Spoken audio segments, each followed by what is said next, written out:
Olá! Olá, olá. Segundo take. Estava aqui a dizer, take 2. Pronto, agora Bem, já, agora já agora está. já cá estamos. Já estamos. A ver se é desta. A ver se é desta. Portanto, ninguém me liga, já está tudo bloqueadíssimo. E pronto, mais uma vez, segunda sessão, conhecer para encaminhar. O objetivo destas lives não é de todo para me dar protagonismo a mim, mas é para dar protagonismo às imensas organizações de base comunitária, que é quem está no terreno, quem faz um trabalho extraordinário. E por isso, mais uma vez, Héler, obrigada pelo convite e obrigado por tudo aquilo que vocês fazem. E, e aqui eu vou começar com uma pergunta muito simples, que é preciso nós conhecermos para encaminhar e quanto mais conhecimento nós Hum, tivermos, melhor encaminhamento nós conseguimos fazer. E por isso começamos com a Ops Diversidades, que eu quero muito ir conhecer e prometo que irei fazer um vídeo em breve para vos mostrar tudo também para conhecer as instalações. E vou começar com uma pergunta desafiante. Hélder, para te apresentares a ti, mas se conseguisses definir a Ops Diversidade em 30 segundos, o que é que dirias? ok, bom. Em primeiro, boa noite. Obrigado novamente pelo convite. Isto vai ser uma segunda sessão, não é? Já tivemos o treino da semana passada, mas é muito bom. O meu nome é Hélder, eu uso pronomes masculinos, sou presidente da OPS Diversidades. Ah, em 30 segundos. Bom, a OPS Diversidades fará 30 anos para o próximo ano. É a segunda associação LGBTQIA+, mais antiga em Portugal e é ainda, apesar do rebranding, é ainda mais conhecida pelo nome original, que era Opus Gay. E o objetivo inicial, a missão inicial sempre foi a defesa das minorias sexuais e étnicas. E, portanto, sempre estivemos com muito trabalho relativamente, obviamente, às minorias sexuais, às questões específicas da população LGBTQIA+, mas com ênfase em população migrante, pessoas trabalhadoras do sexo, população racializada, séniores. Eu penso que os únicos trabalhos que havia, os únicos projetos relativamente à população sénior LGBT tinham sido feitos pela OPUS. Basicamente, assim temos várias respostas sociais, temos um apartamento para pessoas em situação de sem-abrigo, temos uma equipa de rua que trabalha 24 horas por dia, 7 dias por semana, 365 dias por ano. Temos um gabinete onde temos consultas de psicologia, apoio social, gabinete de rastreios, enfim. E para além disso, temos delegações. A mais antiga é a da Madeira, onde existe um centro comunitário que dá apoio presencial. E depois temos também delegações nos Açores, em Bragança e no Algarve, com valências diferentes, mas que não têm um espaço físico onde as pessoas se possam dirigir. Fantástico. E só para nós esclarecermos, portanto, vocês, além de fazerem um trabalho extraordinário, vocês dirigem-se à população toda. Toda a Sim, população vos pode então, procurar. sim, claro que nós temos um objetivo, uma população-alvo, que é a população LGBTQIA+. Na equipa de rua, é uma resposta que não tem esta população como alvo. Ou seja, qualquer pessoa que esteja em situação de sem-abrigo pode contactar a linha nacional de emergência social, a 144, e nós podemos ser chamados e chamadas a ir ao local e apoiar essa pessoa. Portanto, independentemente da sua orientação sexual, da sua identidade. Acontece que apanhamos muitas pessoas LGBT em situação de sem-abrigo, até porque há uma sobre-representação. Nós temos uma percentagem que, dependendo dos censos, dependendo dos países, andará à volta dos 8% e dos 13% de pessoas LGBT na sociedade em geral. Na população em situação de sem-abrigo, temos uma prevalência de 30% a 40%. Ou seja, há claramente uma sobre-representação que tem a ver com as vulnerabilidades que as pessoas LGBT enfrentam no dia a dia e por isso também são mais propensas a ficar em situação de sem-abrigo ou de sem-teto. As outras respostas são direcionadas. As nossas consultas de psicologia são gratuitas. E, portanto, nós não temos recursos infinitos, o financiamento é o que é muito baixo, e por isso nós vamos disponibilizar as consultas de psicologia, por exemplo, a todas as pessoas, não havia, portanto, aí são pessoas LGBTQIA+, assim como o apoio social direcionado no nosso gabinete é para a população. E, portanto, fazendo aqui um tutorial básico para quem nos está a ver, que eu acho que o objetivo também é descomplicar, e eu acho Uhum. que o meu objetivo mesmo está nas redes, que acho que todos nós temos um dever social que é descomplicar uma mensagem. E se eu te posso perguntar a ti, que és perito nisto, queres nos falar das letras do LGBTIQA+, Uhum. por favor, para explicar de uma forma simples? Boa. Sim. Então, a primeira coisa, há uma história, não é? Até aos anos 80 era a comunidade gay, independentemente de todas as pessoas trans, que possivelmente nem sequer tinham um termo para se identificarem, as pessoas intersexo, mas chamava-se comunidade gay.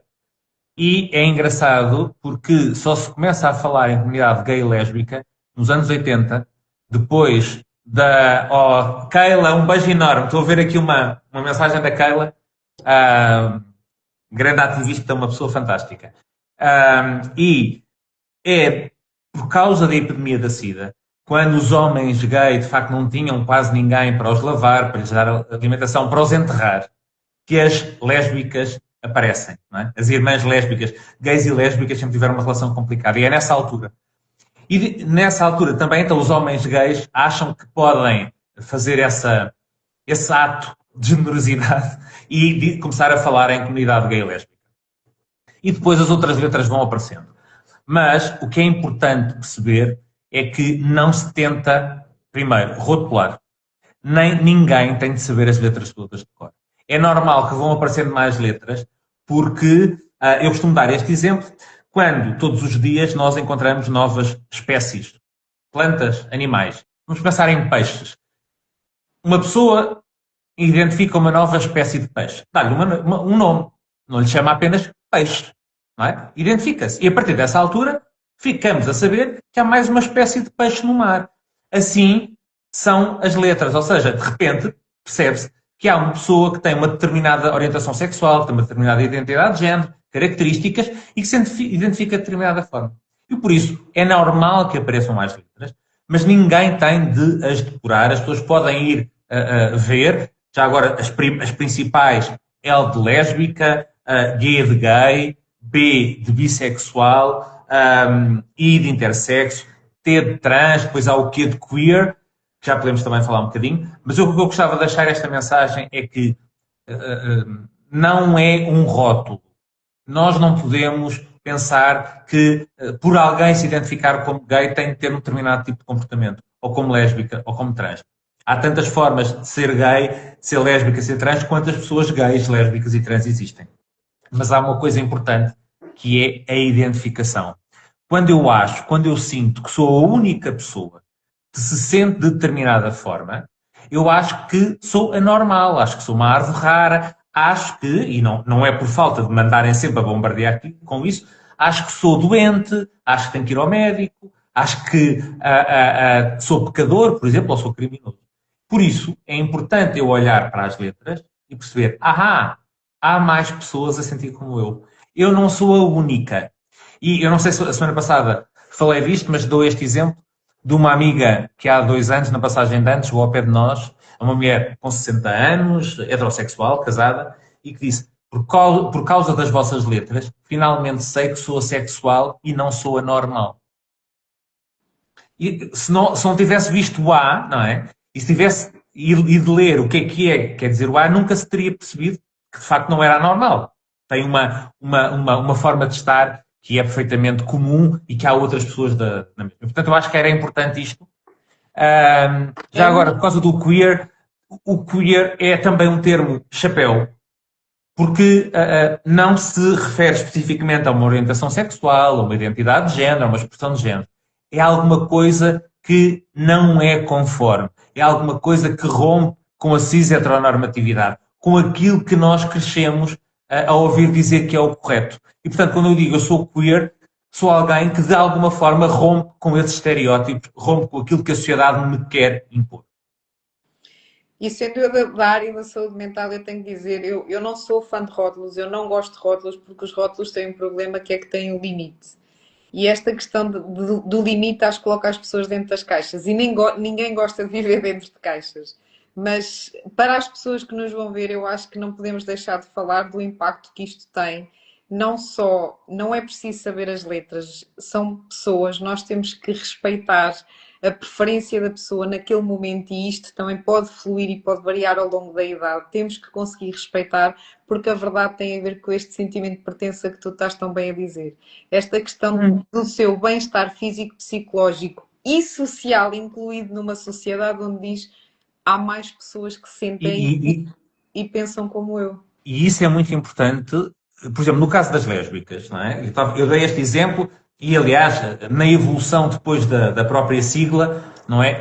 O L era GL, GLB, e depois decidiu-se passar o L para primeiro lugar para dar visibilidade às mulheres lésbicas.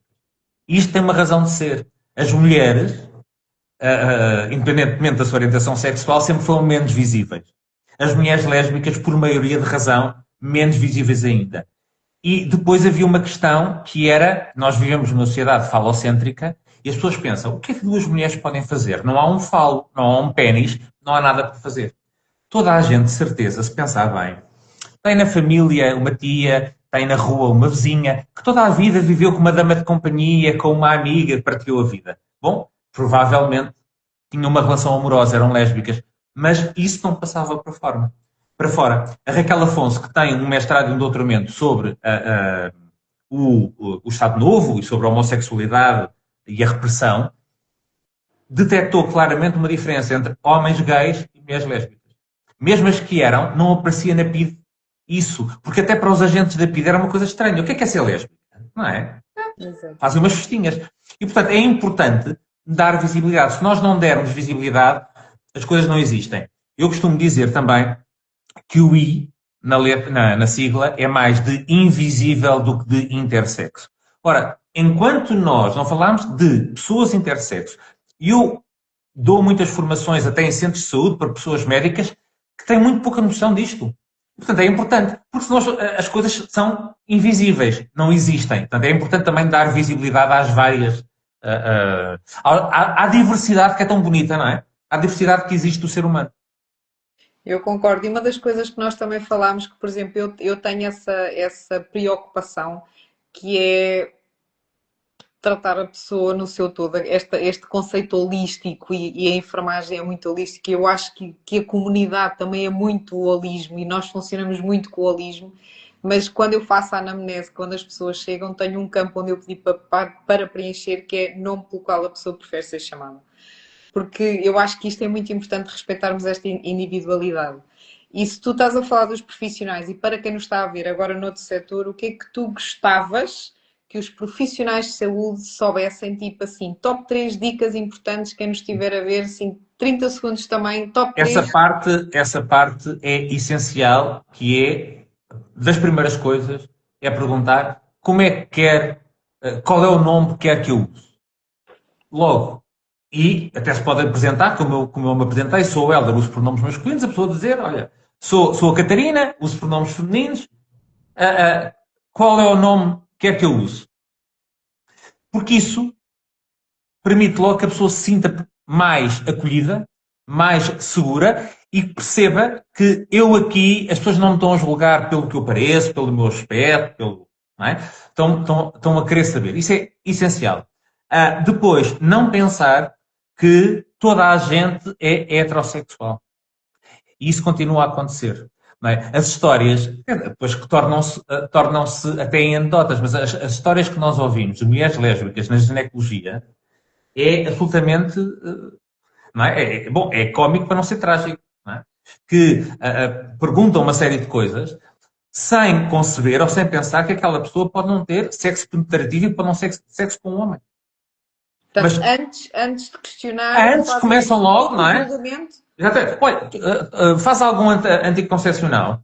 Não. Não faz. Ou seja, há parte do princípio. E isso acontece. Nós sabemos que não é só para profissionais de saúde, nas festas, nos casamentos, nos batizados, na família, é sempre perguntar às crianças, não é? Já tens namorado? Já tens namorada? Nunca se pergunta de uma forma mais genérica. Gostas de alguém? Não é? E a pessoa vai logo ficar... E isso acontece muito na saúde. A saúde, quando as pessoas vão ao médico, à médica, em princípio é porque não estão bem, não é? É, em princípio, estão mais vulneráveis. E se essa relação não for acolhedora, não for segura, até a própria relação terapêutica, o efeito placebo. Eu faz-me imensa confusão quando entramos. Isto não quer dizer mal, aliás, eu dei aulas na Faculdade de Medicina, tenho imensas pessoas médicas que são fantásticas, mas entrar num gabinete em que a pessoa médica está a olhar para o teclado, faz umas perguntas sem nunca olhar para a pessoa, sem nunca tocar, o efeito placebo está completamente posto de parte. E nós sabemos que a psicossomática é importante. Se não houvesse efeito placebo, os estudos farmacológicos não tinham que ser controlados por placebo. Esse é um efeito que existe. Aquela ideia de que vamos ao médico e saímos lá a sentir-nos logo melhor não é usada. E em pessoas LGBT isto acontece. Eu falei da parte de não presumir que a pessoa é heterossexual e também não presumir que por a pessoa ter uma determinada expressão de género se identifica dessa forma. Eu brinco muito, eu passava muitas Páscoas e Natais no Minho, onde as senhoras tinham mais bigode quase que os maridos. E ninguém dizia, não, tens bigode, não és mulher, és homem. Nós temos que perceber o impacto que a saúde tem nas pessoas trans. Eu acho que referi isto na semana passada também. As pessoas trans, principalmente, mais uma vez, as mulheres trans, é? As mulheres sempre um bocadinho numa posição de inferioridade, têm uma esperança de vida curta. E eu costumo dizer que não é só porque são mortas, e nós sabemos que são mortas muitas pessoas trans. Também não é porque se matam mais, não é? Porque cometem suicídio, porque não conseguem suportar a discriminação. Às vezes não é tanto também pelos cuidados específicos de afirmação de género. Uma pessoa que vai a um centro de saúde, a um hospital, e se recusam a tratá-la pelo seu nome social, pelo seu pronome, deixa de ir. E quando deixa de ir, coisas mais básicas, como a hipertensão, como a diabetes, não são detectadas. O cancro pode não ser detectado e a pessoa vai morrer cedo. E, portanto, estas três coisas, aquilo que tu disseste, essencial, nome por nome. Depois, não presumir, não é? A orientação sexual, não presumir a identidade de género, os pronomes, pelo aspecto que a pessoa possa ter. E o que é necessário para referenciação para a Opus? Conta tudo. É assim, as pessoas pode ser, e muitas vezes é assim que se faz, nós recebemos e-mails, normalmente as pessoas podem enviar um e-mail para geral@opusdiversidades.org. Os contactos, aliás, estão no site opusdiversidades.org e estão lá os contactos, a pessoa pode ligar, pode enviar um e-mail a dizer que eu preciso de apoio social, eu gostava de ter apoio psicológico, eu preciso de apoio jurídico, enfim, e os e-mails, as mensagens são direcionadas para quem de direito. Há, por vezes, pessoas familiares, pais, mães, que ligam a dizer que precisam de apoio para as filhas e os filhos ou para os próprios, não é? Nesse caso, quando se trata de famílias, nós costumamos recomendar a ambos, que é a Associação de Mães e Pais pela diversidade, da orientação sexual e identidade de género, e que é uma associação fantástica e que, de facto, tem um apoio de pares, de pais e mães que têm filhos ou filhas gays, lésbicas, trans, não binárias, que já passaram por isso. E, portanto, tem além de terem guias que já estão publicados, direcionados a profissionais de saúde, direcionados a famílias. Portanto, isso existe. Há um trabalho ótimo. Amplos. Amplos, ok. Com O, sim, amplos. Ok. E, se procurarem no site, tem os guias, mas podem sempre contactar e o apoio é excelente. Nós também recebemos referenciação de outras associações, que seja associações LGBT ou não, associações IPSS que trabalham com pessoas em situação de sem-abrigo e que quando sabem que há alguém que é LGBT e que está numa situação mais vulnerável, reencaminham. Ok. E vocês também têm o apoio de pares em relação ao chemsex? Sim. A última valência, digamos assim, que já tem 1 ano e desde abril do ano passado, mais ou menos, maio do ano passado, já tem mais de um ano, foi integrar a rede de rastreio comunitária. Portanto, temos um gabinete onde fazemos testes para hepatites e outras ISTs e para VIH, e onde também temos programa de troca de seringas e onde fazemos apoio de pares relativamente ao consumo de substâncias, relativamente a ISTs, portanto, educação, eu não gosto muito de chamar educação, mas literacia de saúde, não é? Um bocadinho mais de apoiar as pessoas. E onde temos, principalmente o Tiago, que já participou contigo noutras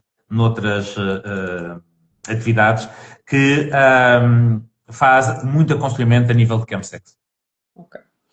Eu queria descomplicar um bocado esta questão, porque eu agora já estou fã de dar exemplos práticos para as pessoas entenderem, porque se calhar o que eu vou dizer vai chocar muitas pessoas, que é, há pessoas que são colocadas na rua pelo facto de terem uma orientação sexual. Uhum. E, portanto, eu vou-te fazer um desafio que é, vou apresentar aqui umas situações e só para saber se isto acontece, que ajuda é que vocês podem dar. Situação 1. Tenho 17 anos, acho que sou LGBTQIA+, mas tenho medo de contar em casa. Pode contactar a Opus, que ajuda é que vocês dão? Pode. É uma situação complexa. Nós não dizemos a ninguém, conta, abre o coração. Não. As pessoas estão dependentes normalmente nestas idades. As pessoas têm planos para a sua vida, fazerem um curso superior ou não, ou começarem a trabalhar numa área que gostem, e nestas idades normalmente não têm autonomia financeira, não têm habitação. E, portanto, nós temos que alertar para a pessoa fazer uma análise do seu contexto. O Ortega y Gasset que dizia que era o homem e a sua circunstância. Aqui também não é só o homem, é a pessoa, mas é a pessoa e a sua circunstância. E isso deve ser avaliado. Porque aquilo que nós não queremos é que essa pessoa que nos pede ajuda venha a ficar em situação de sem-abrigo como outras que nós apoiamos. Aliás, nós, nos últimos anos, estávamos a receber muitos pedidos, essencialmente de jovens trans, ou pessoas não binárias, que eram expulsas de casa ou que o ambiente tinha-se tornado tão tóxico em casa que já não suportavam elas próprias, saíam de casa. Nos últimos anos, nos últimos 2 anos, é uma coisa relativamente recente, voltámos a ter pedidos de rapazes gays e raparigas lésbicas que já não conseguem estar em casa ou que são postas fora de casa. Este discurso... Desculpa, diz. Que idades? E é só curiosidade, que idades? Já volto a Nós temos pessoas a virem para a rua com 14, 15 anos. É? Por causa da orientação sexual. Por causa da orientação sexual. Portanto, quando dizem, já tem os direitos todos, já não é preciso nada. Não, nós estamos a assistir a uma série de retrocessos de direitos, mas essencialmente, para já, os direitos ainda não estão em causa, mas ainda não retrocederam, mas em termos de ideologia, em termos de sensibilidade, aquilo que se passa na sociedade. As pessoas, nós sabemos que as pessoas, nem todas, têm acesso a uma informação profunda. Hoje em dia ainda menos, não é? Porque as pessoas ficam-se pelos TikToks da vida, não vão aprofundar. E se repetirem muitas vezes que ser gay, ser lésbica é uma doença, não é? Temos aí uma petição, não é? Que foi apresentada na Assembleia da República para voltar a descriminalizar práticas de conversão. Porque acham estas pessoas que ter uma determinada identidade de género ou ter uma orientação sexual é doença. Depois de, em 1990, a Organização Mundial de Saúde ter retirado a homossexualidade das doenças. Mas ainda há pessoas a pensar assim. E, portanto, se isto é repetido muitas vezes, há pais e mães que acham não és nada gay, não és nada lésbico, és doente. Trata-te. Enquanto estiveres aqui em casa, não há cá manias, não é? Porque acham que isso não faz parte da personalidade, daquilo que é mais íntimo da pessoa. Acham que é uma pancada, não é? Uma moda, não é? Um desvio. Da tal normalidade. Eu lembro-me que, não é, nos anos 80, nos anos 90, que foi quando eu vivi a minha adolescência e a minha juventude, havia muito essa ideia, não é? Isto agora é moda, agora toda a gente é gay, isto agora é moda. Não é moda, havia era maior visibilidade. E as pessoas começaram a achar que não tinham de se continuar a esconder. Apesar de nós continuarmos a ter uma sociedade que acha que nos devemos esconder. Por isso é que há tantos casamentos de fachada ainda. Mas aquilo que nós assistimos agora, mais recentemente, é o mesmo tipo de discurso, mas para pessoas trans. A dizerem que isto agora é uma moda, Não é? Ouvimos dizer, pois ouvem falar nisso, agora há uma epidemia de pessoas trans, porque ouvem na escola que há várias identidades de género e então querem ser. Ninguém escolhe passar uma vida a ser discriminado ou discriminado só porque é moda. É extremamente difícil. E se a orientação sexual é uma coisa que é complicada, a identidade de género ainda mais. E é paradoxal. Já agora deixa-me dizer-te isto. Porque as pessoas acham que a identidade de género é uma questão só de pessoas trans. Não é. Quando é que tu sentiste que eras menina? Quando é que eu senti que era menino? Não é? Eu acho que sempre me lembro de achar que era menino. E, portanto, a identidade de género é uma coisa comum a todas as pessoas. Todas as pessoas têm uma identidade de género e é uma coisa que aparece à volta dos 2, 3 anos de idade. O que acontece nas pessoas trans e nas crianças trans é que, em vez de se identificarem com o sexo que lhes foi atribuído à nascença, sentem-se de outra forma. E dizem, ainda antes de pensarem em sexualidade, não é disso que se está a falar, é da identidade de género. Não é? Portanto, temos meninas a perguntar à mãe ou ao pai, quando é que a minha pilinha me cresce? Por exemplo. Não é porque ouviu nada, ainda está em casa, não ouviu. Vem da pessoa. Assim como nós, não é? Que somos Claro. pessoas X, nos identificamos desde sempre. E, portanto, é uma coisa que está, que se manifesta muito cedo em todas as pessoas. Portanto, esta ideia de dizer que a identidade de género é das pessoas trans, ou falar de outras coisas completamente idiotas, como a ideologia de género, é de facto, mais uma vez, falta de informação. Eu acho que descomplicando um bocadinho tem muito a ver com, e lá está, a tria da saúde mental, não é? Aquilo que eu penso, aquilo que eu sinto e aquilo comportamento que eu tenho, e isto na saúde sexual e na identidade é a mesma coisa. Portanto, tem muito a ver com aquilo que eu me identifico, aquilo que eu sinto e depois, em termos da prática sexual, aquilo que acaba por estimular mais as pessoas. E por exemplo, outra situação, uma pessoa que tenha sido discriminada no trabalho por causa da questão LGBTIQA+, pode Sim. procurar a Nós temos OPS? apoio jurídico, felizmente agora temos apoio jurídico, Que ajuda.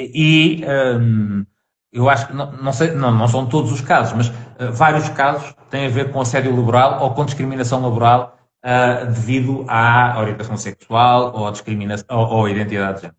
Queres dar uns Quero, exemplos só olha, para as pessoas já esquecerem? aqui há uns tempos a OPS participou juntamente com o Noé, que é bailarino e coreógrafo, num projeto para desconstruir masculinidades tóxicas, que se chamava Tourlind.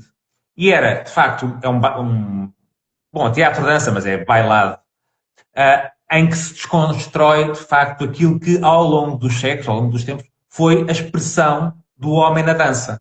Não é? É claro que temos o passo-doble, não é? O toureiro, mas também temos o minuete e as danças de salão na corte do Luís XIV, não é? Em que o homem era extremamente efeminado. E é isso que se... E, no final, houve uma conversa comigo e com os bailarinos.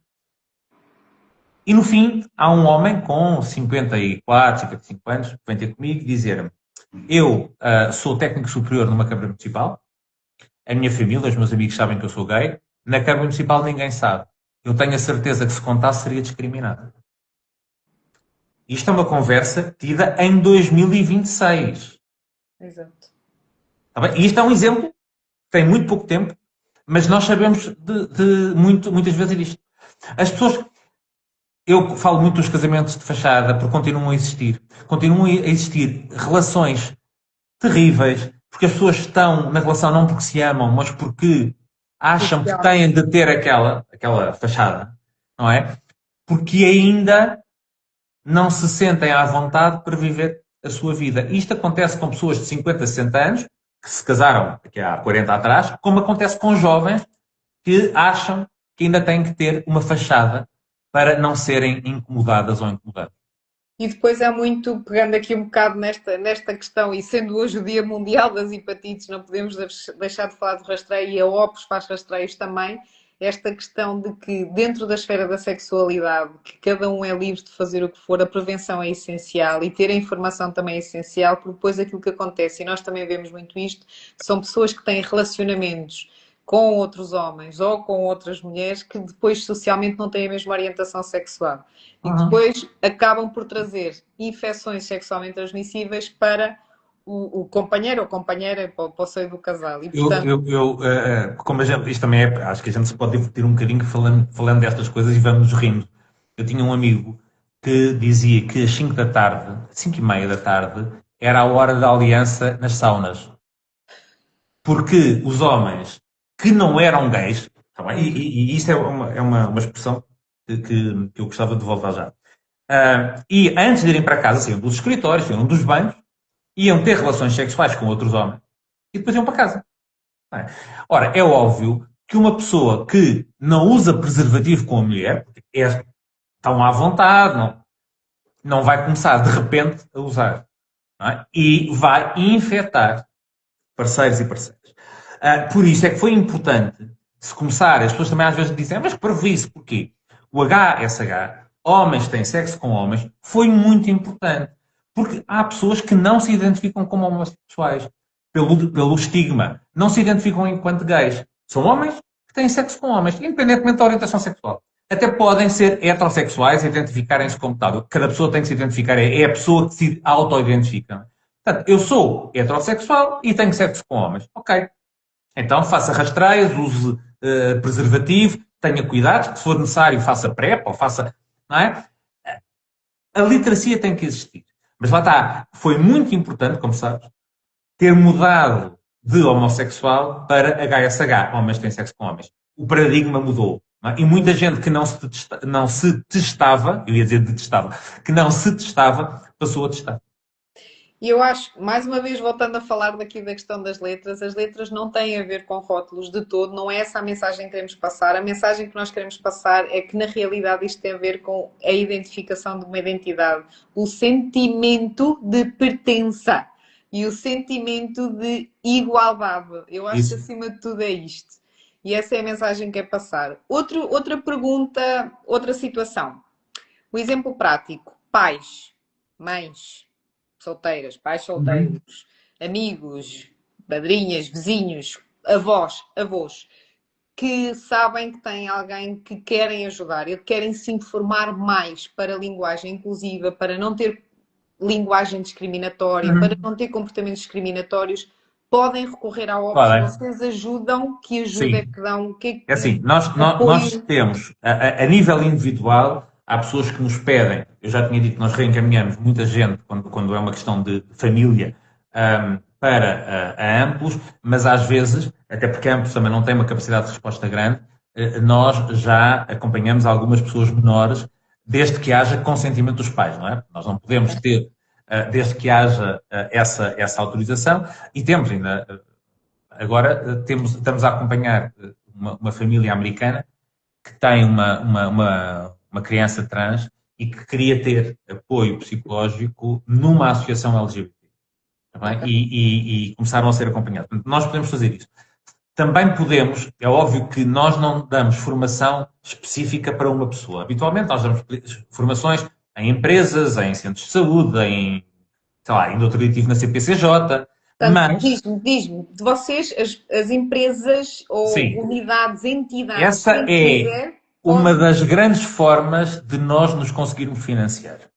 Ok. Um, e nós, no nosso portal, temos as formações, temos um catálogo de formações de vários tipos, independentemente de nós depois podermos adequar as formações ao público, à empresa, seja sobre linguagem inclusiva e linguagem neutra, seja sobre processos de transição, seja sobre diversidade e inclusão, uma introdução quase, não é? O primeiro capítulo, o que é a diferença, a orientação sexual, identidade de género, expressão de género, características sexuais. Portanto, as pessoas podem nos contactar, nós fazemos muita formação, principalmente em empresas, mas também vamos a muitas, as escolas vamos menos, mas porque, até Gostavam de ir porque a mais escolas? gostávamos, mas há associações que fazem isso, ou seja, a Rede Execo, que é uma associação de jovens, vai a muitas escolas e, portanto, tem essa vocação e tem essa. E a Amplos também vai às escolas, até porque é mais fácil, hoje em dia, com medo da endoctrinação, não é? As escolas têm sempre medo que haja alguns encarregados de educação que não aceitem. Ambos, apesar de tudo, são pais e mães e, portanto, têm uma capacidade de penetração nas escolas maior. Exatamente. Mas se nos pedirem, sim, se nos pedirem, vamos e já fomos. Mas, de Portanto, facto, temos empresas, empresas, unidades de saúde. já, CPCDJ, já fomos a várias unidades da Santa Casa da Misericórdia, a centros de saúde, ainda estive a fazer aqui há uns meses formação em Coimbra, no ICAD, porque é importante, não é? E Todas as pessoas. lares, já fizeram formação, já Não, por fizeram. acaso, lares não. Lares não. Não. Fizemos uma formação para um CAES, não é? Portanto, um centro de acolhimento de emergência social, que abriu no Montijo, e aí não era. As pessoas que iam formar a equipa é que vinham todas de ERPs, portanto, de Ok. estruturas residenciais para idosos, não é? Portanto, de lares. E não tinham conhecimento nestas áreas. Então nós demos formação, porque já sabíamos que as pessoas iriam receber pessoas LGBT em situação de sem-abrigo e, portanto, tinham que ter algum cuidado, tinham que perceber, tinham que ter um espaço. Eu acho que as formações também são importantes para isto. Não é para as pessoas chegarem lá e só nos ouvirem. É para as pessoas também terem um espaço seguro para porem as questões. As pessoas hoje em dia também têm muito medo de colocar questões. Têm de, se eu pergunto alguma coisa, toda a gente fica ofendida e não. As formações também são um espaço para que as pessoas possam fazer todas as perguntas, possam pôr todas as dúvidas, dizer, pá, isto faz-me confusão. Ótimo, então a gente explica de uma forma, explica de outra, damos exemplos. E esse espaço é bom. Eu costumo dizer que a ignorância por si não tem mal nenhum. Não é? Todas nós somos ignorantes relativamente a muita coisa. Quando as pessoas querem permanecer na ignorância porque isso lhes permite atacar as outras, aí sim já estamos num campo complicado. E, e voltando um bocadinho atrás àquilo que tu estavas a dizer, que é para passar esta mensagem, que é as mulheres trans, nós sabemos que têm um tempo de vida mais curto pelas questões do estigma, da discriminação, e isto leva a que não recorram aos cuidados de saúde e, portanto, as pessoas acabam por desenvolver doença ou agravar doença que tinham previamente. Há muitas interseções, há muitas camadas. Não é? Nós falamos de interseccionalidade, não é nada woke, não é uma coisa da esquerda, é uma coisa que existe. Assim como homens e mulheres temos estratégia nacional para acabar com as diferenças, porque ainda temos desigualdade salarial, ainda temos a ideia de que uma menina não pode falar alto, não é? Na Assembleia da República, um homem que fala mais alto é veemente. Uma deputada que fala mais alto é histérica. É Nós histérica. temos, nós temos padrões diferentes. Um homem de 60 anos, gordo e careca, é charmoso. Uma mulher nas mesmas condições é desleixada. Nós temos, as mulheres têm sempre de ter uma lista de verificação enorme, não é? E as mulheres trans, mesma coisa. E, portanto, se estamos a falar de mulheres trans, estamos a falar de mulheres trans migrantes, mulheres trans racializadas, as mulheres trans, se não forem passáveis, ou seja, a ideia de que uma mulher trans tem para ser cis, em que uma pessoa trans tem que fazer alterações ao seu corpo, alterações farmacológicas, não tem. A pessoa deve fazer aquilo para se sentir bem. Nem mais, nem menos. Mas nós sabemos que a sociedade não vê assim. A sociedade acha que as mulheres trans têm que corresponder a determinados padrões. E por isso é que há uma dificuldade em arranjar emprego para mulheres trans. A maior parte das mulheres trans trabalha ou em armazéns ou em call centers onde não são visíveis. E, portanto, isso é um grande problema. Nós apoiamos muitas pessoas trans que, por exemplo, têm de fazer trabalho sexual para sobreviver. E isto não é uma crítica ao trabalho sexual. Quem quer fazer trabalho sexual deve poder fazê-lo livremente, deve até ter condições melhores do que as que existem atualmente para poder fazer em segurança. As pessoas que fazem trabalho sexual porque não têm outras alternativas, estamos a deixá-las sem grande margem de manobra. E depois ficam muito sujeitas, não é? Porque temos muitas pessoas que têm vulnerabilidades de habitação, não têm trabalho, depois têm muito menos acesso, como tu dizias há pouco, a serviços de saúde, estão mais suscetíveis de serem infectadas. E, portanto, há uma... Porque na realidade é assim, e falando honestamente, transparência, sou fã de transparência e assertividade tem a ver com o facto de que nós não temos na comunidade serviços de saúde, escolas, atendimento ao público, nós não temos serviços inclusivos. Não temos. E a Constança pergunta aqui, e como é que nós, como uns cidadãos, podemos podemos fazer para ajudar a reduzir este estigma? Ou mesmo como mãe, junto de outras mães que não concordem que eu ensine a minha filha que há meninos com 2 pais ou 2 mães? Eu já vou à primeira parte da pergunta, mas esta última parte é extremamente importante. Muito. É que assim como nós agora já não nos lembramos, mas houve uma altura que as mães solteiras eram estigmatizadas. Não é? E, portanto, há famílias homoparentais, não é? Portanto, há crianças sim que têm 2 pais, têm 2 mães, e as outras crianças não as devem discriminar, nem os outros pais e as outras mães. E porque às vezes a questão não é só o pai, ou os 2 pais, ou as 2 mães que são alvo de discriminação, é a própria criança na escola. E, portanto, é preciso educar para a diversidade. Há uma coisa que eu acho que todas nós podíamos fazer, que era não ser coniventes com o estigma. Quando nós chegamos, por exemplo, numa empresa, nós chegamos ao bar da empresa e se tiver uma pessoa, uma colega ou alguém da empresa racializado, eu não vou fazer uma piada racista. Eu até posso ser racista, até posso achar, mas tenho algum pudor, se bem que hoje em dia o pudor está em vias de desaparecimento. Mas, enfim, eu não vou ficar a fazer uma piada racista. Mas, como as pessoas gays e lésbicas, por exemplo, não têm um carimbo na testa, eu presumo que toda a gente é heterossexual, mais uma vez, e vou fazer uma piada homofóbica.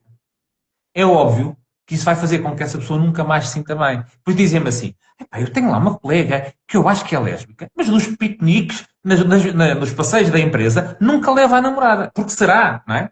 Claro, não se senta à vontade.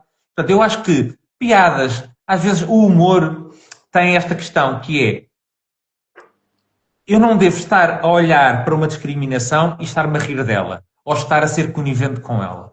Eu costumo dizer que se nós estivermos em cima do muro entre uma parte fraca e uma parte forte, não estamos a ser imparciais. Estamos a tomar partido pela parte forte. Não há equidistância. E, portanto, devemos fazer isso. E depois devemos, quando é possível, junto das pessoas com quem trabalhamos, das pessoas familiares, tentar fazer alguma pedagogia, não é? Tentar explicar, olhem que não é de agora, olhem que isto não é moda. Isto tem milhares de anos, desde que há ser humano, não é? Que há comportamentos de homossexualidade. Aliás, vejam lá, não é contra a natura. Os animaizinhos também fazem, as plantas. Nós temos desde 99, principalmente, depois do Bruce Bagehmil ter publicado o Biological Exuberance, em que mostrava mais de 400 espécies de aves e mamíferos, abriu, de facto, os estudos nesta área e nós hoje sabemos que praticamente não há nenhuma espécie, vertebrados, invertebrados, insetos, que têm comportamentos, seja sexuais, seja comportamentos homoafetivos. A história dos pinguins que chocam os ovos e criam, não é? Os 2 pinguins machos, mas temos imensas coisas. Temos macacas que se masturbam umas às outras. E, portanto, há relações. Aliás, há uma empresa agora, porque há muitos carneiros homossexuais. E há uma empresa que normalmente eram mortos, não é? Porque as pessoas achavam que aquilo era um defeito. Então, há uma empresa que vende lã desses carneiros para eles poderem sobreviver. E, portanto, é uma empresa giríssima, tem uns vídeos na internet fantásticos. Dizer às pessoas, isto existe em todo lado. A diversidade é a beleza deste mundo, deste planeta. A diversidade. Aliás, quando nós começamos a achar que não há diversidade, porque as plantas começam a morrer, porque os animais começam a morrer, porque há espécies em vias de extinção, toda a gente fica preocupada. Porque não é o normal. O normal, de facto, é haver uma grande entropia, não é? E o ser humano é a mesma coisa. Nós devíamos abraçar esta diversidade de idiomas, de cores de pele, de tradições, de formas de estar e também de orientações sexuais, de identidades de género, por aí fora. As pessoas têm uma ideia relativamente às expressões de género, que é das coisas que eu acho que mais muda dependendo da geografia e dependendo do tempo, não é? Ao longo do tempo. A ideia do azul e do cor-de-rosa é uma coisa dos anos 20 do século passado, até finais do século XIX, era rosa para meninos e azul para meninas. Portanto, as pessoas deviam ter estudado e deviam ter visto, antes de criticarem. Eu costumo dizer que o Walt Disney viu, porque as princesas do Walt Disney vestem-se de azul Mas basta ir ver a arte sacra, Nossa Senhora tem um manto azul, não é? Exatamente por isso. A maquilhagem, meu Deus, maquilhagem, os homens que se maquilham. Vão ver a máscara do Tutankhamon, não é? No British Museum. Os faraós maquilhavam-se. Os imperadores japoneses maquilhavam-se. Portanto, nem é preciso ir tão longe. Nos anos 80, tínhamos o Boy George, tínhamos o David Bowie, tínhamos imensas. A androginia era muito bem aceite. E nós, em vez de estarmos a avançar, neste momento parece que estamos a retroceder Sim. a este nível. Eu costumo dizer, e esta questão da constância, eu acho que depois acaba por ser uma luta, porque as pessoas que acabam por ter mais informação e literacia acabam por se sentir um bocadinho neste papel que aqui a Constança está a falar, que é do eu ensino os meus filhos esta normalidade em casa, que há um espectro e tudo dentro deste espectro é normal e há fluidez e disso não tem mal nenhum, porque a base do ser humano, e volto eu a puxar aqui os meus galões de saúde mental, tem a ver só com o bem-estar. E o objetivo de toda a gente é ter um elevado bem-estar emocional. E se isso acontece numa família monoparental ou biparental, mas com dois pais ou duas mães, isso não tem problema absolutamente nenhum.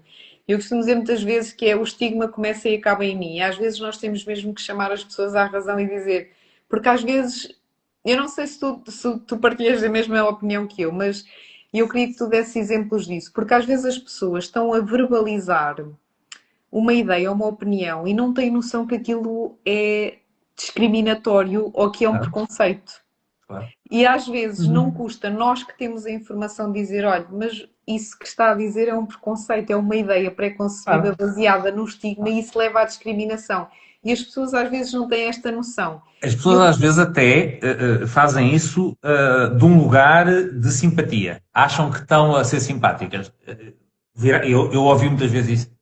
é. Tu, mas és gay, mas não pareces nada. Ou então, ai, tão bonito, que mal empregado. Não é? Virarem-se para uma mulher trans e dizer, tu pareces mesmo uma mulher. As pessoas não têm a noção, até pensam que estão a elogiar e não É estão. ofensivo, É sim. ofensivo e estão, a partir de lá está, estereótipos. A ideia de que todos os homossexuais são muito sensíveis. São nada. Há homossexuais que são trastes, como há. São pessoas. E, São portanto, pessoas. a diversidade. Deixa-me só tocar numa coisa que estavas a falar aí, da fluidez, que eu acho que tem a ver com a questão dos rótulos. Se as pessoas não sentissem essa necessidade de se rotular e assumissem, e assumíssemos todas, que a fluidez é uma coisa inata ao ser humano, nós talvez não tivéssemos tantos problemas. Se as pessoas achassem que era normal, também na adolescência tinham uma relação homossexual e depois, passada à frente, estavam com outro género, as pessoas acham que têm que ficar numa caixa para o resto da vida. Eu se digo que sou heterossexual, vou ficar heterossexual, não posso, porque se vou para a cama com uma pessoa do mesmo sexo, já sou homossexual. Não. Sejam livres, aproveitem, desfrutem, só temos esta vida. E se tiverem vontade, ninguém vos vai pôr um carimbo, nem ninguém vos vai marcar com ferro em brasa. É verdade, e tem Tem a acontecido ver com isto. essa fluidez. É verdade, tem mesmo a ver com a fluidez e é normal. E por isso esta necessidade que eu tenho, e obrigada por estares a participar neste live, que é de dar a conhecer organizações que têm ferramentas, competências para falar, que as pessoas, se puderem recorrer, podem recorrer a vocês, podem vos pedir ajuda, podem vos pedir formação. Uhum. Empresas, unidades de saúde, pequenas, grandes empresas, porque realmente, e pegando aqui no todo, no topo deste chapéu de chuva, todos nós tem a ver com a saúde física e a saúde mental. E a saúde mental passa pela inclusão também, independentemente do que for. E isto que tu estás a falar é muito interessante e é verdade, e eu que estou no terreno, acontece muito, as profilaxias pós-exposição de homens e mulheres com mais de 50 e 60 anos que se divorciaram ou que têm o esposo ou os companheiros longe e que sempre tiveram esta curiosidade de querer ter um ato sexual com pessoas do mesmo género ou não, de festas de swing, do que for, mas que têm esta. E por isso ter a informação faz toda a diferença para a prevenção. Eu queria te perguntar, e que fosses muito franco em relação a isto, também para descomplicar, para estarmos aqui com exemplos práticos. Que mitos é que tu ainda encontras acerca da homossexualidade que tu achas que... Se tu tivesse Olha, uma varinha de condão... Sim, bom, para além de ter toda a gente muito jeito, os homossexuais, para serem cabeleireiros e estilistas, não é? É um mito, não é? Ou É verdade. professoristas. Ahm, eu tenho um amigo que fez o conservatório em flauta e que diziam, mas isso não é um instrumento de homem. Quer dizer, pronto, não é? Ainda há essas coisas. Mas, por exemplo, nós enfrentamos muitos estereótipos e muita discriminação que vem do facto das mulheres e dos homens não serem vistas e vistos como iguais. A ideia de que a mulher é o sexo fraco, que a mulher é submissa, que há uma pessoa que penetra e uma pessoa que é penetrada, Uhum. depois é trazido para a população LGBTQIA+. Um homem gay, já agora que falaste de homossexuais, um homem gay que não seja efeminado, não é? Mask for mask, uma pessoa que passe, não tem problemas nenhums. O problema é se um homem gay é efeminado. Porque aí já é uma mania. Pá. Deixa-te lá de paneleirices. Pá. Não é? Faz-te um homem. Porquê? Está a parecer uma mulher. Está a parecer fraco. E isso não pode ser. Não é? A E isso é sociedade... discriminação, Helder. Uma Isso é pergunta, discriminação. Claro que isso é é. Isso discriminação. é Se isso discriminação. acontecer no local de trabalho, isso é discriminação. Eu quero Claro. que essa É mensagem. discriminação. Não é? É discriminação. Nós temos imensos... As pessoas em Portugal não falam muito de sexualidade. Não é? Há um Uhum. pudor enorme. Há uma vergonha enorme. Mas a ideia de que numa relação homossexual pode haver uma pessoa passiva e uma pessoa ativa. Aliás, o próprio nome parece que o passivo é submisso. O passivo é hierarquicamente inferior. Uhum. Eu não gosto muito dos exemplos tenho amigos, mas de facto tive várias experiências de pessoas que me diziam: eu sou passivo, mas não digas a ninguém. Porque Ok. isso é visto como uma diminuição. Eu não sou suficientemente homem. E, portanto, esta ideia, em Cascais, penso que foi Cascais que teve a primeira unidade específica para homens vítimas de violência doméstica. E não estamos a falar se eram gays ou não, homens. Sim, sim. O problema que é chegar e dizer eu sou vítima de violência doméstica, eu parto em minha mulher, é muito difícil, porque a pessoa acha que não és homem suficiente. Há o ditado popular, vê-se logo que é ela que veste as calças lá em casa. Era isso que eu E estava a pensar. Esta... não é um elogio para ela. É uma crítica a ele não é homem suficiente. E, portanto, esta ideia, nós depois trazemos-la para dentro das relações homossexuais, por exemplo. Não é? Portanto, e são mitos. Ninguém tem de... Não é? A pessoa não é... Aliás, como não é por a pessoa usar determinada roupa que é homossexual. Não é? E, portanto, temos ainda muita... nem está a dar... Isto agora, mas sim, estamos aqui a falar. Nem todas as pessoas homossexuais gostam de sexo anal, por exemplo. É outro mito. Não é? Portanto, constroem-se ideias relativamente a isto e as pessoas depois acham, mais às vezes até se acham no direito de assumir isto como verdade. E depois, quando estão a falar com outras, estão a discriminá-las claramente. Não é? Ok. Em relação, hum, porque estamos quase a acabar, se tu querias passar uma mensagem, vou-te fazer uma pergunta dividida em duas partes. Uma mensagem que tu queiras passar às pessoas sobre a Opus, uma mensagem que tu queiras passar aos profissionais sobre a Opus e uma mensagem final sobre no Bom, mundo o que é que pode ser feito sim. idealmente para nós conseguirmos melhorar e realizarmos mesmo cuidados centrados na pessoa. Eu acho que resumo tudo em empatia. Acho que há uma falta enorme de empatia, de nós termos a capacidade de nos pormos nos sapatos da outra pessoa e, se não passarmos por aquilo, tentar imaginar como é que é. Não é? E, portanto, acolhermos, tratarmos a pessoa como gostaríamos de ser tratadas, acolhermos a pessoa, abraçarmos. Não é? Não é tolerar. Tolerar põe-nos num patamar acima, não é? Nós toleramos umas brincadeiras às crianças porque temos essa possibilidade. Não se trata de tolerar nada. Trata-se de aceitar, de abraçar, de acolher. Relativamente a pessoas, as pessoas, sejam LGBT ou não, podem encontrar aqui um espaço seguro, um espaço para porem as suas dúvidas, um espaço para pedirem ajuda. Olha, mais uma questão que faz a diferença entre homens e mulheres, não é? Os homens, porque esta ideia da diferença entre os géneros não é só má para as mulheres, também é má para os homens. Por isso é que os homens também se matam mais, não é? Porque Verdade. foram ensinados a dizer que não podem chorar, não podem falar de sentimentos, não podem. E pronto, chega um momento que É fraqueza. é a fraqueza, não é? E portanto, este é um espaço seguro onde as pessoas podem pedir ajuda, onde as pessoas podem ter apoio. Relativamente a profissionais de saúde, podem encaminhar para nós pessoas que achem que precisam de um acompanhamento específico, não é? Seja a nível da psicologia, seja o tipo de apoio, que acham que pode ser melhor aqui na OPOS. Se for uma dúvida própria, podem-nos pedir formação e nós vamos dar formação sobre linguagem, sobre a diversidade. Eu faz-me confusão porque eu dei aulas de genética na faculdade e há pessoas médicas que sabem um pouco de genética e que ainda acham que há só XX e XY, por exemplo. E, portanto, é bom. Mas no global eu volto a isto, empatia. Dou este exemplo que eu acho da semana passada, eu acho que fecha o círculo, porque tu É começaste verdade. exatamente por isto, por causa do tratarmos a pessoa pelo nome, e toda a gente tem diminutivos, toda a gente gosta de ser mais tratado por um nome ou por outro, mais pelo primeiro, mais pelo segundo. A minha comadre chama-se Itelvina. Ai de alguém que a trate por Itelvina. É Tina, foi Tina toda a vida. Ela diz que não tem culpa do nome que os pais lhe puseram. Eu nunca vi ninguém dizer, não, não, Tina, está aqui no cartão de cidadão e Telvina é assim que eu te vou chamar. Nunca vi nada disto.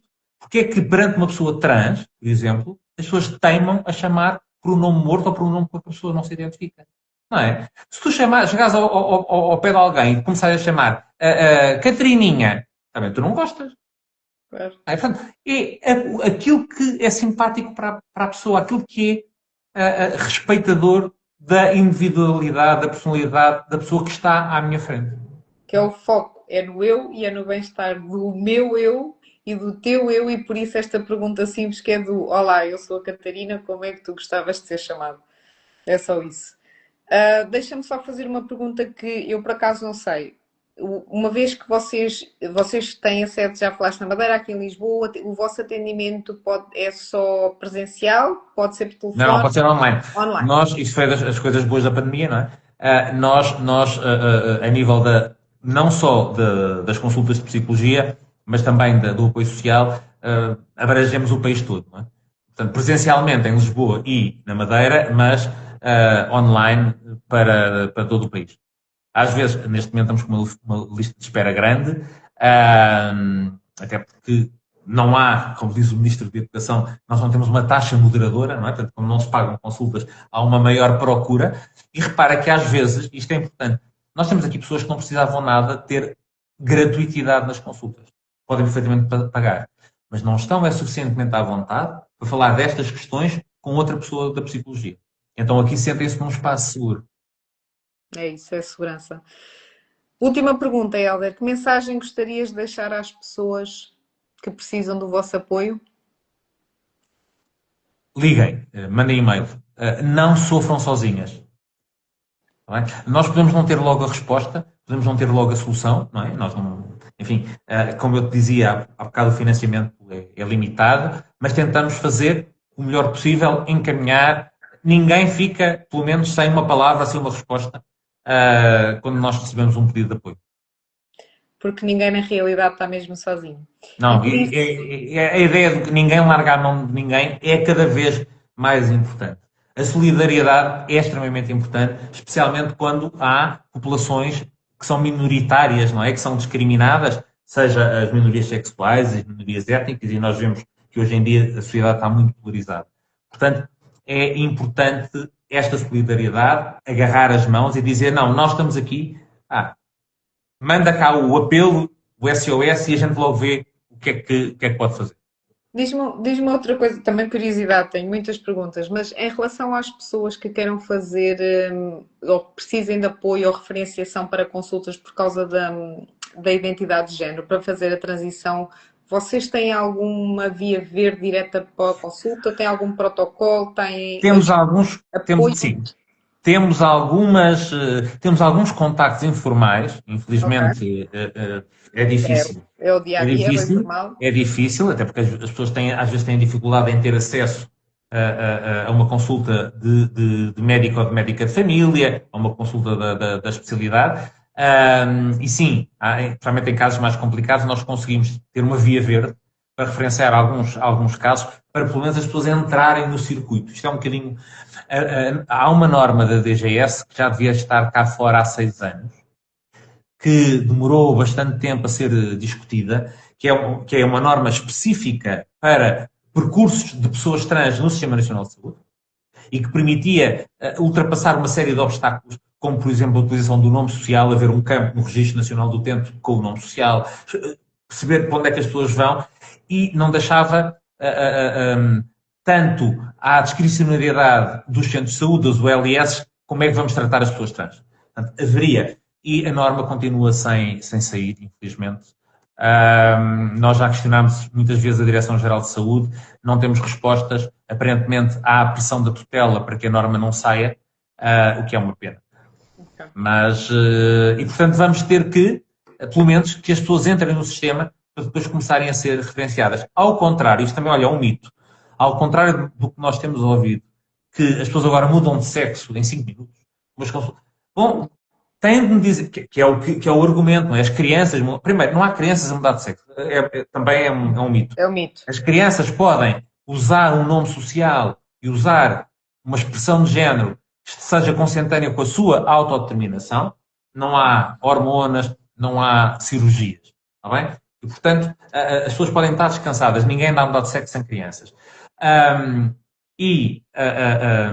Quando as pessoas são maiores e que têm necessidade de aceder às consultas, esperam anos. Não é? Vão à consulta de sexologia, depois a primeira consulta de endocrinologia é capaz de ser feita passado 2 anos, e depois a cirurgia muito mais. Portanto, não há cá consultas em 10 minutos. Nem diagnósticos em 10 minutos, nem diagnósticos, no caso da pessoa querer fazer, se pode ou não pode fazer determinadas cirurgias, nem toda a gente é elegível para as cirurgias que quer, não é? Tem que se fazer primeiro são equipas multidisciplinares e depois tem que se fazer uma análise para perceber se aquela pessoa não tem outras comorbilidades que impeçam que faça uma cirurgia, por exemplo. Certo. Eu acho que é importante explicar isto, porque, e também descomplicando e tendo exemplos práticos, temos de falar de exemplos práticos. Se nós estivermos a falar de uma pessoa que tem 20 anos, 25 anos, que quer fazer uma mudança de transição de género, nós estamos a falar de pelo menos uma espera de 5 anos até isso e começar a pontinha do processo. E, portanto, para quem nos está a ouvir, e quando nós falamos em termos de sofrimento psicológico, é disto que nós estamos a falar diariamente, a ser discriminado, estigmatizado, num sofrimento psicológico, porque a imagem que vê não é aquela que se identifica e não há um espaço dentro de uma unidade de saúde que seja 100% inclusivo, que consiga fazer o devido respeito daquele eu, dentro do seu sofrimento ou não, como aquela pessoa é. É disto que nós estamos a falar. E eu acho que o exemplo é este. Como estava a dizer, há crianças, o Hélder acabou de dizer, jovens de 14, 15 anos, que estão a ser expulsos de casa por causa da orientação sexual que têm. Isto é aquilo que nós estamos a falar. A Opus Diversidade faz um trabalho extraordinário, muito dedicado para a população LGBTIQA+, mas para toda a população migrante também. Todas as pessoas precisam de ajuda, ninguém está sozinho.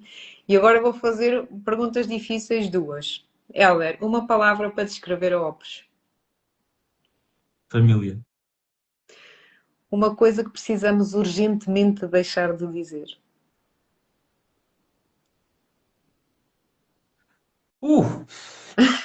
Há tantas coisas que temos que deixar de dizer. Top 3, então. Mas são doentes. Concordo. Uma mensagem de esperança para o futuro? É difícil, e eu nunca fui pessimista, mas nos tempos que correm, eu acho que isto, como diz uma amiga minha, ainda vai piorar antes de melhorar. Mas há de melhorar. Ou seja, nós já passámos por tanto, estamos cá há milhares de anos, sempre fomos discriminadas, já fomos queimadas na fogueira, já tudo isso, e resistimos e estamos cá e continuaremos a estar, quer queiram, quer não. Agora, há alturas em que, contrariamente àquilo que nós esperávamos, não é? Então, quem fez o caminho que eu fiz nos anos 80, 90, ver sempre cada vez mais conquistas, não é? Sim. De repente, agora, não só não há mais conquistas, como estamos a ver, direitos adquiridos a serem revertidos, é difícil. Mas enfim, mas isto há de mudar e nós havemos de sobreviver novamente. E ninguém está sozinho. Não. Obrigada a todos aqueles que nos assistiram. Conhecer uma associação não é saber só o seu nome, é dar cara, é dar um rosto, é saber exatamente aquilo que as pessoas fazem, quem está no terreno. E hoje conhecemos a Opus Diversidades, que vai estar sempre disponível para nos receber a todos. Sim, essa promessa tem que ser cumprida, tens que vir cá para Sim, conhecer. eu vou, prometo que vou. Porque amanhã, perante uma pessoa que precisa de apoio, nós já sabemos o que dizer ou para onde encaminhar. Por isso, conheço, também tenho muito para onde ajudar e por isso estas lives. Helder, mais uma vez, muito obrigada. Muito obrigado a ti por teres também permitido que as pessoas conheçam melhor a OPS e um bocadinho do trabalho que nós fazemos. Sim, e vamos poder divulgar e, portanto, quem quiser, eu depois vou deixar aqui e está no site e vou deixar também toda a informação e contacto para vocês terem com a OPS. Nada, nem ninguém melhor do que as pessoas que estão no terreno, que são as pessoas que têm competências para falar. Eu não sei tudo, eu sei muita coisa sobre pouca coisa, e por isso eu também sou completamente fã desta questão de que as pessoas devem ser os peritos a falar sobre aquilo que são peritos a falar mesmo. E por isso, mais uma vez, referir que esta questão do financiamento é uma realidade, as organizações vivem de financiamento e nós sabemos que é uma grande barreira. Por isso, empresas que nos estejam a ouvir, instituições de ensino, de solidariedade social, do que for, associações de pais que queiram aprender a ouvir das formações, está tudo no site da OPS e podem contactar e eles estão completamente disponíveis. Helder, mais uma vez, o meu muito obrigado. Obrigado E a ti. até breve.